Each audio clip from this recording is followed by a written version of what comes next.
बलि का बकरा। लेखक शरत चंद्र चट्टोपाध्याय।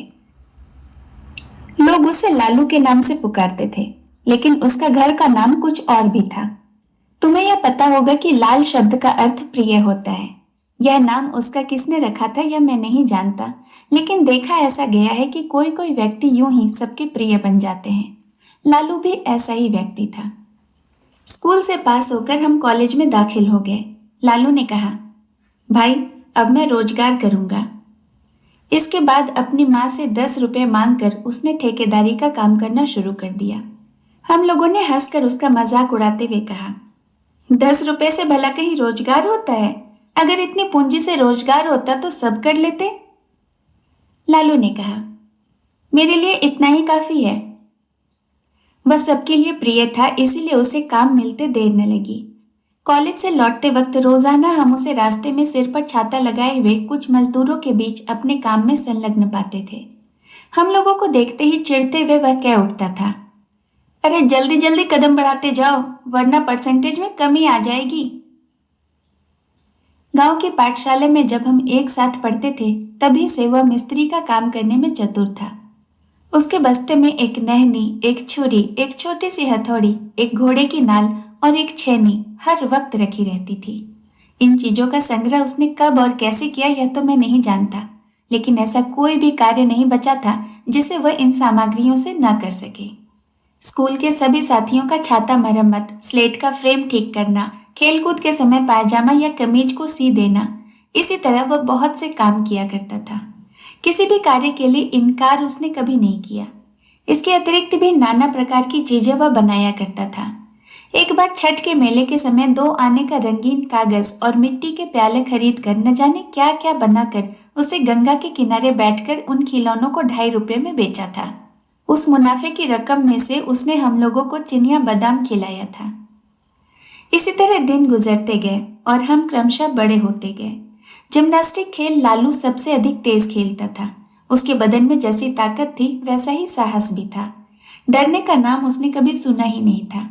कोई भी आकर बुलाए उसके यहाँ चला जाता था। प्रत्येक की विपदा के समय सबसे पहले वह जाकर हाजिर हो जाता था। अगर उसमें कोई ऐब था तो एक यही था कि मौका पाने पर वह डराया करता था।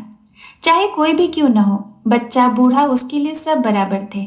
हम तो समझ ही नहीं पाते थे, लेकिन वह न जाने कैसे ऐसे विचित्र उपायों को खोज डालता था। आज उसकी एक कहानी सुना ही दूं। पड़ोस के मनोहर चटर्जी के यहाँ काली की पूजा हो रही थी। ठीक अर्धरात्रि के समय बकरा बलिदान होना था, लेकिन बलि देने वाले लोहार का कहीं भी पता नहीं था। देर होते देखकर कई व्यक्ति उसके यहाँ गए तो देखा कि लोहार के पेट में काफी दर्द है और वो आने में बिल्कुल असमर्थ है। लौट आकर लोगों ने खबर दी। खबर पाते ही सब के सब सिर पर हाथ धरकर बैठ गए। बिना बलिदान किए पूजा अधूरी रह जाएगी। अब इतनी रात को दूसरे आदमी की तलाश कहाँ की जाए? इस साल अब देवी पूजा ठीक ढंग से नहीं हो पाएगी। तभी किसी ने कहा, अरे भाई, लालू यह काम कर सकता है। इस तरह न जाने कितने बकरों को वह काट चुका है। इतना कहना था कि कुछ लोग लालू के घर उसे बुलाने के लिए दौड़ पड़े। लालू उस समय सो रहा था।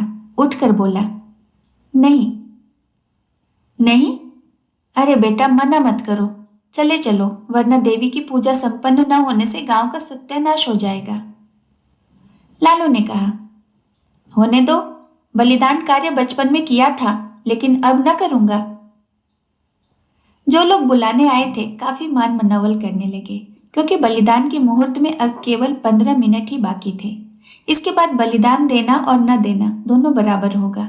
महाकाली के प्रकोप से सर्वनाश हो जाएगा। तभी लालू के पिता ने आकर कहा, ये चारों तरफ से निराश होकर आए हैं। गांव के कल्याण के लिए तुम्हें जाना चाहिए, जाओ। इस आदेश को अस्वीकार कर दे इतनी हिम्मत लालू में नहीं थी। फिर उसे चटर्जी साहब के यहाँ जाना ही पड़ा। लालू को अपने यहाँ देखकर चटर्जी महाशय प्रसन्न हो गए। इधर बलिदान का समय निकट आता जाता था। जल्द से बकरा लाकर उसे माला सिंदूर पहनाया गया। फिर कटघरे में उसका सिर रख दिया गया। पूजा देखने के लिए आई हुई भीड़ जय काली माँ का नारा लगाने लगी। उसी के बीच में देखते देखते खच्च से आवाज हुई और एक निरीह बेजान जीव का धड़ सिर से अलग होकर नीचे गिर पड़ा। खून की धार से धरती लाल हो उठी। लालू ने कुछ देर के लिए अपनी आंखें बंद कर ली। पुनः कुछ देर के लिए शंख ध्वनि, घंटे की आवाज रुक गई। दूसरा बकरा आया। उसे भी पहले की तरह माला, फूल और सिंदूर लगाया गया।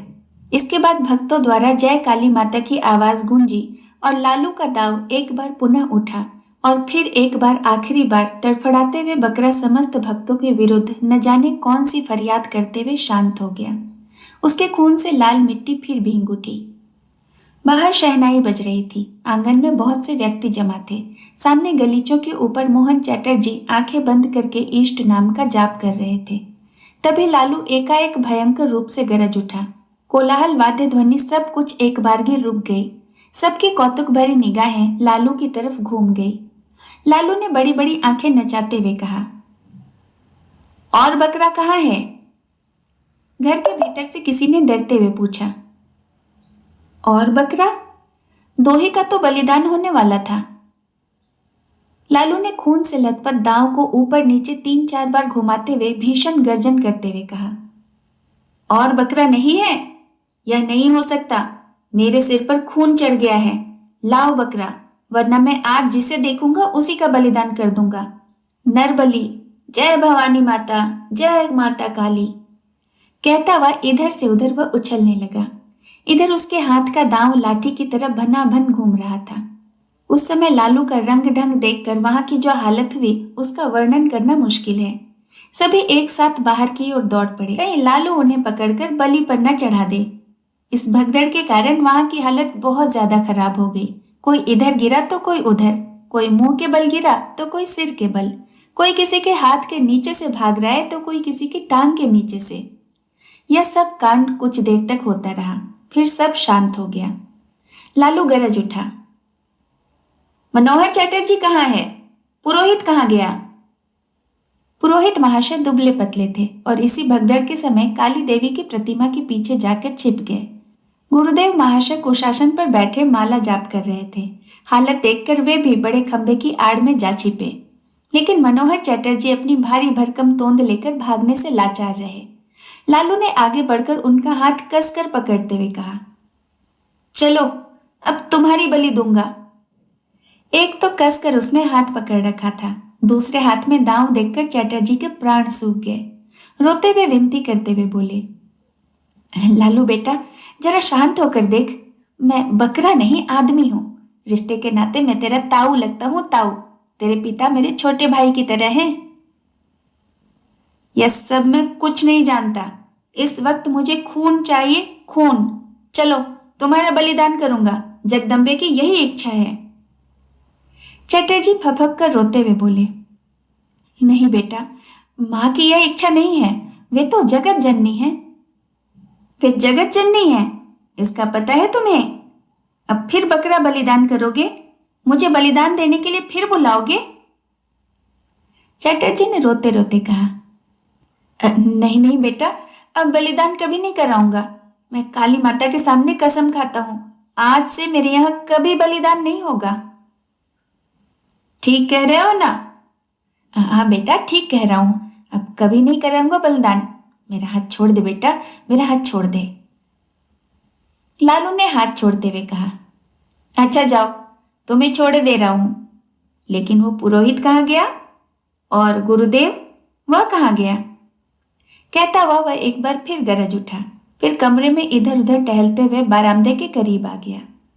उसका भयंकर रूप देखकर खंबे की आड़ से गुरुदेव और प्रतिमा की आड़ से पुरोहित जी दोनों एक साथ करुण स्वर में 2 प्रकार की आवाजों में चीख उठे।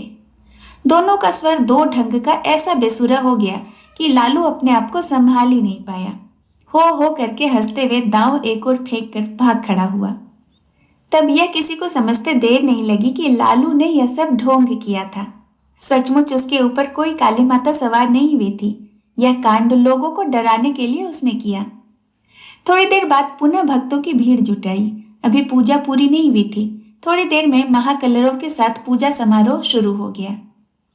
मनोहर चटर्जी ने नाराज होकर कहा, कली कमबख्त ललुआ को 50 जूते उसके बाप से लगवाऊंगा। लेकिन उसे जूते खाने नहीं पड़े। सवेरा होने के पहले ही वह गांव से गायब हो गया। एक हफ्ते के बाद एक दिन वह शाम के समय मनोहर चटर्जी के यहाँ जाकर उनसे माफी मांग आया। बाप की नाराजगी भी दूर हो गई, लेकिन इससे एक फायदा यह हुआ कि उस घटना के बाद मनोहर चटर्जी के यहाँ फिर कभी बलिदान नहीं हुआ। धन्यवाद।